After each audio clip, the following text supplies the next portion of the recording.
नमस्कार, सुप्रभात, good morning. मी प्राजक्ता तांडेल. तुम्ही पाहताय न्यूज 18 लोकमत. सकाळच्या पहिल्या बातमीपत्रामध्ये आपलं सगळ्यांचं स्वागत. सुरुवातीला एक मोठी बातमी आहे. एकीकडे राज्यात पावसाळी अधिवेशन सुरू आहे, तर दुसरीकडे मुख्यमंत्री देवेंद्र फडणवीस हे आगामी स्थानिक स्वराज्य संस्थांच्या निवडणुकांसाठी विभागीय मॅरेथॉन बैठका घेताना पाहायला मिळतात. मराठवाडा, उत्तर महाराष्ट्रानंतर आज सकाळी 8 वाजता वर्षा निवासस्थानी मुख्यमंत्री देवेंद्र फडणवीस हे पश्चिम महाराष्ट्रातील आमदारांची आढावा बैठक घेणार आहेत. या बैठकीत पुणे महापालिका, पिंपरी चिंचवड महापालिका यासंदर्भात महत्त्वपूर्ण चर्चा होताना पाहायला मिळणार आहे. तर या बैठकीत पश्चिम महाराष्ट्रातील आमदारांना मुख्यमंत्री फडणवीस आणि भाजपचे प्रदेशाध्यक्ष रवींद्र चव्हाण मार्गदर्शन करणार आहेत.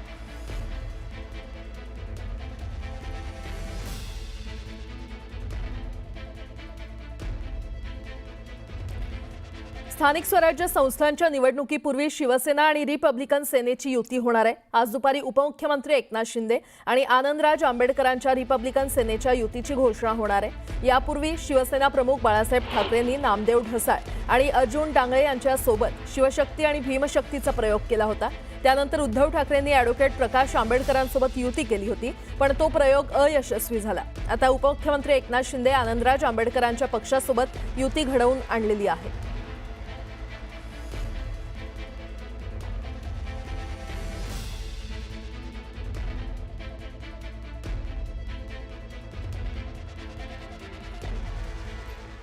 बातमीपत्रामध्ये आता पाहणार आहोत सकाळच्या महत्त्वाच्या 100 बातम्या अतिशय वेगवान स्वरूपात.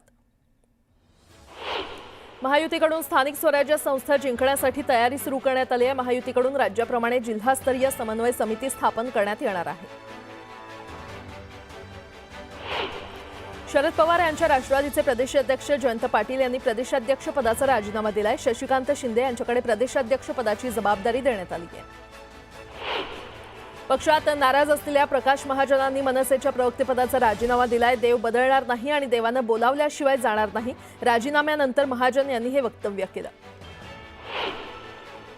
युतीचा निर्णय योग्य वेळी घेणार असल्याचं वक्तव्य राज ठाकरे यांनी केलंय. तर युती होईपर्यंत निवडणुकीच्या कामाला लागण्याचे आदेश राज ठाकरे यांनी पदाधिकाऱ्यांना दिले. खासदार संजय राऊतांनी उद्धव ठाकरेंची मुलाखत घेतली आहे. ठाकरेंच्या मुलाखतीचा टीझर जारी करण्यात आलाय. 19 आणि 20 तारखेला ठाकरेंची संपूर्ण मुलाखत प्रकाशित होणार आहे.